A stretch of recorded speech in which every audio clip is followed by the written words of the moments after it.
Have you ever noticed how different big rigs look on American highways compared to European motorways? From the American long-nose conventional trucks, often stretching over 70 feet, to the European cabovers that prioritize maneuverability on tighter roads, these design differences are driven by wildly different regulations, road infrastructures, and even driver cultures, each telling a fascinating story about the world they operate in. Picture a 75-foot semi barreling down a straight highway in Kansas. No stoplights, no traffic circles, just mile after mile of flat asphalt. That's the world American trucks were built for. In the 1950s, the U.S. government poured billions into the interstate highway system. The program involves the construction of 41,000 miles of expressway connecting every segment of the United States. Wide lanes, high-speed limits, generous bridge clearances, and almost no restrictions on truck length.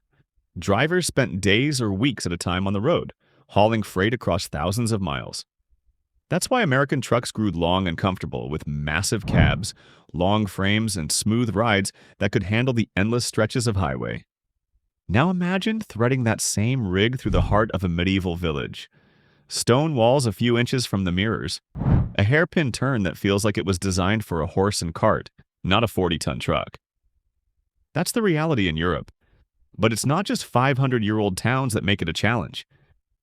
Even modern European cities were never built with long-haul trucks in mind. Streets are tighter, lanes are narrower, and parking is scarce. Many roads were designed for compact cars, not massive rigs hauling cargo. A long-nosed Kenworth trying to make a right turn in Paris would be a nightmare.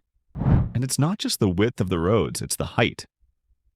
Many European cities and rural routes are dotted with old stone bridges and low-clearance tunnels, some built centuries before trucks even existed. While there's not a huge difference in legal truck height between the US and Europe, American trucks can typically go up to 13 feet 6 inches, and European trucks around 13 feet.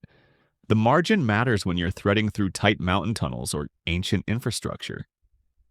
In the US, that little extra clearance makes it easier to design taller sleeper cabs and maximize interior space. In Europe, even a few inches can be the difference between making it under a bridge or having to reroute. Weight and axle spacing add another layer of complexity. European trucks often need more axles to distribute their heavier legal loads, generally 40 tons in Central Europe, up to 60 tons in Sweden and 76 tons in Finland. These added axles help prevent damage to older, less robust road surfaces and bridges. American trucks, on the other hand, typically haul lighter loads and have fewer axles, optimized for long-distance efficiency. The wheelbase also tells a story. American trucks can have wheelbases stretching over 280 inches, allowing for smooth, stable rides on long, straight highways.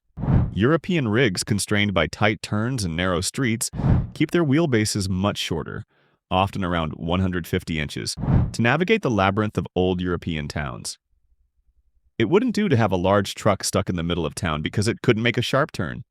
Aerodynamics also play a role in shaping these trucks. European cabovers are less aerodynamic than the long-nose American rigs.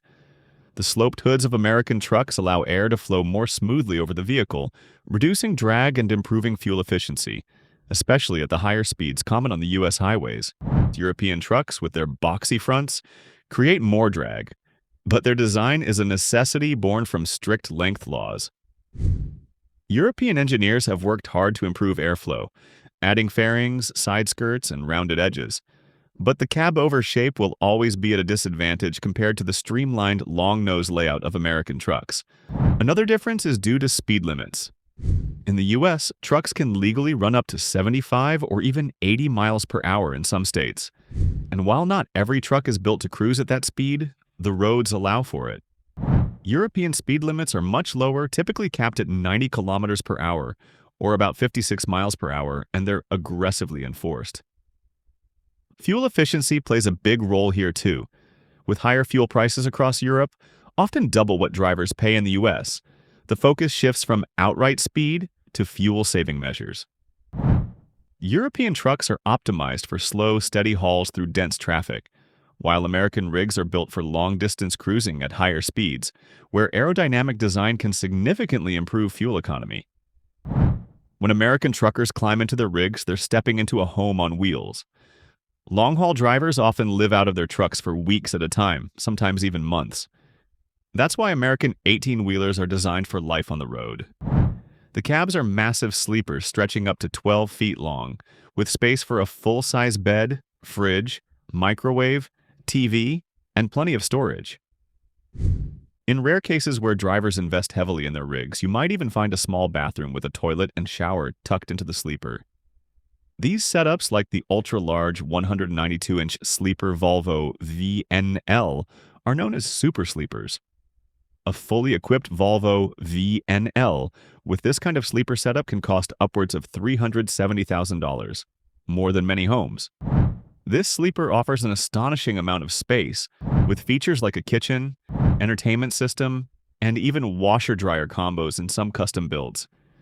It's the ultimate luxury for a driver who spends months on the road and wants to bring a little piece of home with them. That setup makes sense when you think about how American trucking works.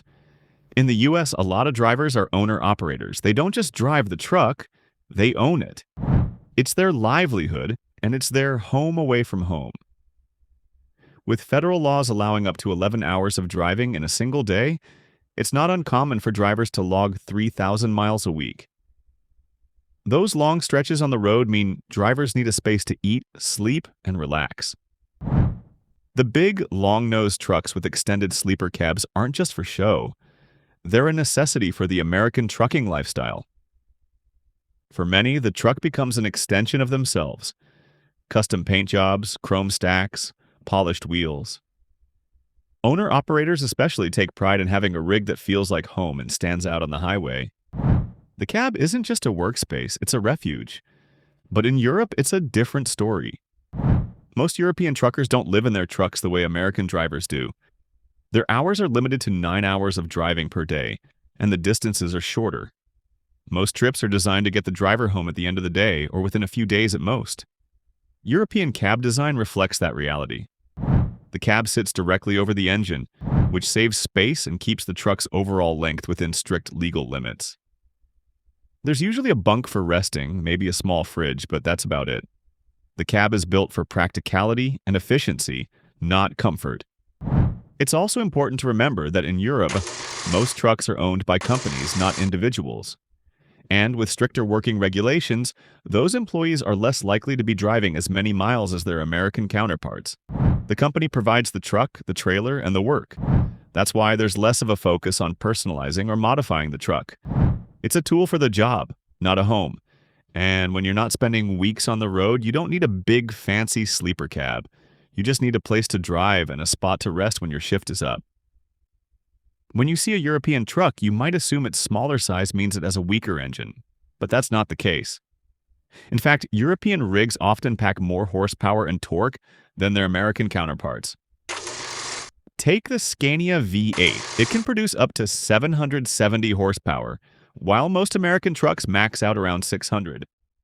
The new 770 horsepower V8, along with the new aftertreatment and the fantastic gearbox. Why the difference? It comes down to the loads they're pulling and the roads they're built for. With the significantly higher weight limits allowed in Europe, trucks need more power to move those loads, especially when you factor in their different driving conditions. That's why European trucks are often tuned for torque, designed to pull heavy loads through tough terrain at lower speeds. High torque at low RPMs is critical for navigating roads where acceleration matters more than top speed. For example, the Scania V8 can generate up to 2,535 pound-feet of torque, and the Volvo FH16 offers similar torque numbers.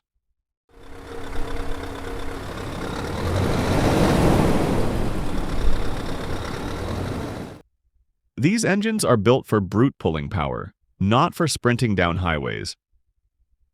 American trucks, by contrast, are built for cruising, long, straight highways where sustained speed is key. They're designed for comfort over distance, not for pulling extreme weights up narrow mountain passes. With their higher speed limits, American trucks don't need as much torque as they do aerodynamics and fuel efficiency. That's why the focus in their design has been on smooth power delivery, reliability over long distances, and engines that are optimized for steady cruising rather than brute force. A typical American truck engine, like the Cummins X15, produces around 2,050 pound-feet of torque, plenty for the legal weight limits in the US, but not as much as their European counterparts. The differences go beyond raw numbers. European trucks are often paired with automated manual transmissions, AMTs, designed for ease of use in tight, congested roads and frequent starts and stops. American trucks have traditionally used manual transmissions. However, automated manuals are now becoming increasingly more common. Fully automatic transmissions, like those found in passenger cars, are rare in American long-haul trucks, mostly limited to specialty applications. These differences in engine tuning and performance reflect the unique challenges of each market. European trucks are designed to handle tight, congested roads, high payloads, and frequent starts and stops. American trucks are built for open highways, long hauls, and driver comfort. Both have their strengths, and both are perfectly adapted to the worlds they were built for. Truck shows are where the creativity and craftsmanship of truckers come alive. In the U.S., events like the Mid-America Trucking Show in Louisville, Kentucky, and the Great American Trucking Show in Dallas, Texas, attract thousands of rigs and even more visitors. These shows feature trucks with jaw-dropping paint jobs, polished chrome that gleams under the lights, and interiors that rival luxury RVs. Competitions crown the best rigs in categories like Best Paint, Best Interior, and Best Chrome, turning these events into celebrations of trucking culture. Europe has its own truck shows too, although the focus tends to be more on design innovation, craftsmanship, and functionality rather than personal expression. The Truckstar Festival in the Netherlands is one of the largest in Europe, drawing over 2,000 trucks and massive crowds. Other major shows include the Truck Grand Prix in Germany and the Power Truck Show in Finland. While European shows highlight some customized rigs, they also showcase cutting-edge technology and efficiency-focused designs, reflecting the European trucking world's practical mindset.